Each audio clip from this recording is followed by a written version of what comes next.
Indian ordnance factory जो है वो बेसिकली एक बोर्ड है, ओएफबी ऑर्डिनेंस फैक्ट्री बोर्ड। 1712 से इसका इतिहास मिलता है और मिनिस्ट्री ऑफ डिफेंस के अंतर्गत आता है ये। इसका development, production, testing, marketing, logistics बहुत काम है इसका।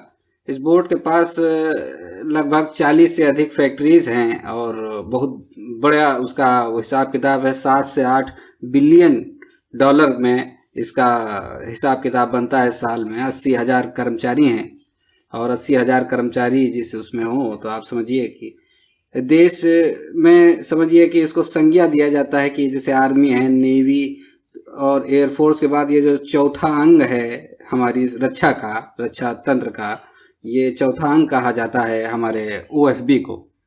और विश्व की 37वें नंबर की सबसे बड़ी शस्त्र निर्माण कंपनी है और जो इमर्जिंग कंपनीज हैं पूरे विश्व की उसमें से सबसे बड़ी है।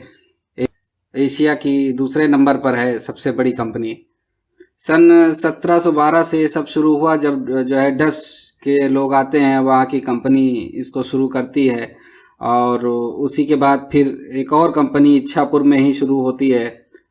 गोला बारूद वहाँ पर बनता था, बारूद खाना जिसको कहते हैं। फिर तीसरी कोसीपुर में बनती शेल्स की कंपनी, शेल और गन्स की कंपनी वहाँ पे आई। और ये सब कुछ दोस्तों इतना बड़ा है ओएफबी का हिसाब किताब कि उनका एक हेडक्वार्टर से काम नहीं चलता। इनके पास अपने 6 अलग अलग हेडक्वार्टर हैं। अब आप इमेजिन करिए, ये जो आर्म्ड व्हीकल्स है, जो टैंक्स हैं, उसका एक हेडक्वार्टर अलग है और उसके अलावा इक्विपमेंट फैक्ट्री का अलग है, ये जो कानपुर में है। और रिक्रूटमेंट का अलग है, भर्ती का एक हेडक्वार्टर की किसको क्या मानक होने चाहिए हमारे स्टाफ के, उसके लिए पूरा मैनेजमेंट अलग है। कानपुर के बारे में बताएं कि सन 80 के आसपास एक फैक्ट्री की रिक्वायरमेंट हुई कि ऐसी फैक्ट्री हो जो सारा काम कर ले, क्योंकि उस समय सन 80 से या मान के चलिए 89 तक उद्योग बहुत लगे। उसमें से ये भी एक उद्योग था उत्तर प्रदेश में खास तौर से।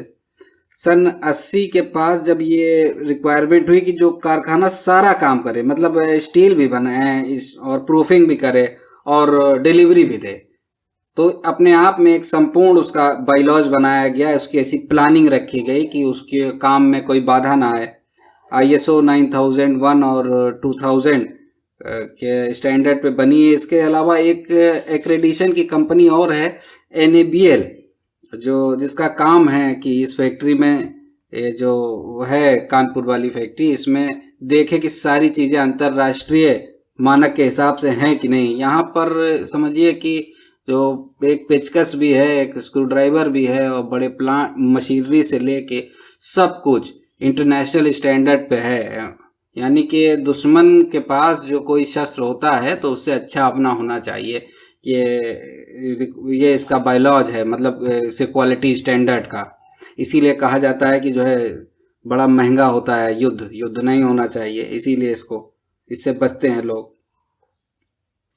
इसका जो सिविल आर्म्स सेक्शन है वो भी एक जगह नहीं है, वो भी पूरे देश में अलग अलग जगह है। जैसे बुलेट जो है वो खड़की से बनती है, पूना से आती है। और पिस्टल जो है यहाँ कोलकाता से आती है, RFI। और रिवॉल्वर कानपुर से बनती है। इसके पैरेलल एक और कंपनी है देश में, HAL। इसका हेडक्वार्टर बेंगलुरु में है। ये भी मिनिस्ट्री ऑफ डिफेंस में ही आती है। एक हजरत थे हीराचंद जी, सन 1940 में इसको जो शुरू किए थे और चेयरमैन भी थे और ऑफिस अपना बनाए अपने बंगले में। और अमेरिका से शायद टूल्स और मशीनरी मंगवाई गई, निर्माण शुरू हुआ। अब उस समय भारत की सरकार तो थी नहीं, अंग्रेजी हुकूमत थी, तो ब्रिटिशर्स ने 25 लाख रुपया उस जमाने में दिया था इनको और 1/3 स्टेक लिया था इनसे। तब उनका ऑर्डर जो है इन्होंने लिया था और उस समय के लिए बहुत बड़ी बात है ये कि भारतीय को दिया गया ये ऑर्डर। अब ब्रिटिश को उस समय जापान से खतरा था, तो उनको काफ़ी तादाद में जो है प्रोडक्शन के लिए अपना सब कुछ चाहिए था। और उसके बाद देश आज़ाद हुआ, फिर नेहरू जी हर उस पर एक्विजिशन ले लिए हर चीज़ पे। और OFB भी जो है भारत के ही उसमें रही। आज एयरफोर्स में देखिए मॉडर्नाइजेशन और नवीनीकरण की बात करें तो HAL हीरो है, और जो फाइटर जेट आते हैं उसको मेंटेन करती है, अपडेट करती है। बहुत बड़ी बात है। आप ऐसे इमेजिन करिए कि MiG-21 जो है उसको अपडेट कर देती है, सर्विस कर देती है, और फिर वो 20 साल तक और उड़ता है। अब सोचिए कितना जो है हाई टेक इनका काम होगा। अभी इनके पास फिलहाल जो है 1000 हेलीकॉप्टर हैं जो ऑर्डर में लगे हैं, 100 प्लेन्स हैं, और 16 जेट्स पर ईयर के हिसाब से इनका प्रोडक्शन है इस समय। और बहुत है ये, मतलब ऐसा नहीं है कि बहुत कम है, ये बहुत बहुत बड़ा वो है ऑर्डर।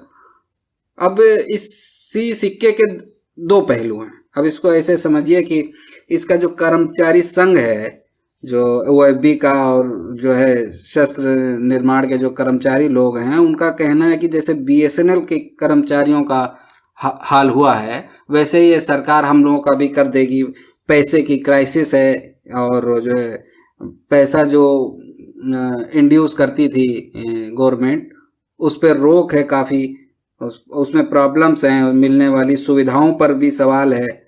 और अभी कुछ समय पहले 1 महीने की हड़ताल पे थी, और 1 महीने तक अगर कोई प्रोडक्शन बंद हो जाए, वो भी शस्त्र निर्माण जैसे चीज़ का, तो एक सवालिया निशान आ जाता है सरकार के ऊपर कि ऐसा क्या है कि ये जो है निर्माण बंद है।